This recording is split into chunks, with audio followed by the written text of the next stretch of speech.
ఓం శ్రీ గురుభ్యో నమః. ఓం శ్రీకృష్ణ పరబ్రహ్మణే నమః. అద శ్రీమద్భగవద్గీత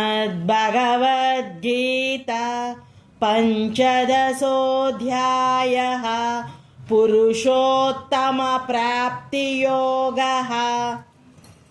పురుషోత్తముడగు పరమాత్మ యొక్క స్వరూపమేమి, వారెట్టివారు, వారిని పొందుటకు మార్గమేమి, అట్లు వారిని పొందుట వలన కలుగు ఫలితమేమి మున్నగు విషయములన్నీయూ తెలుపబడిన అధ్యాయము ఒకటి వలన దీనికి పురుషోత్తమ ప్రాప్తి యోగము అని పేరు కలిగినది. 14వ శ్లోకం.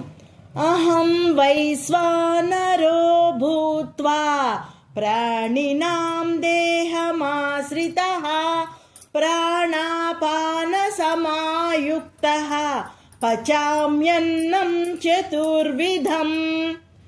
నేను వైశ్వానరుడు అను జఠరాగ్నినై ప్రాణుల యొక్క శరీరమును ఆశ్రయించి ప్రాణాపాన వాయువులతో కూడుకుని 4 విధములకు ఆహారము అనగా భక్ష్యము, భోజ్యము, లేహ్యము, చోష్యము.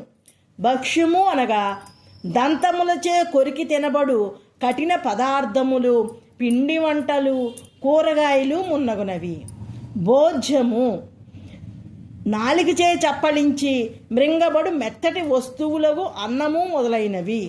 లేహ్యము నాలుకచే రుచి చూడబడు పచ్చళ్ళు మొదలైనవి. చోష్యము నోటిచో జుర్రబడు పాయసము, చారు, మజ్జిగ మున్నగునవి.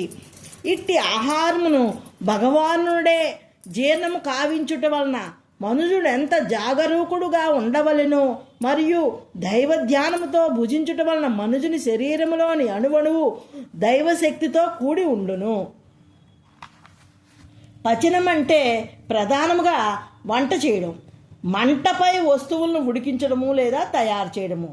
ఇది జీర్ణక్రియను కూడా సూచిస్తుంది. ఓం తత్సత్.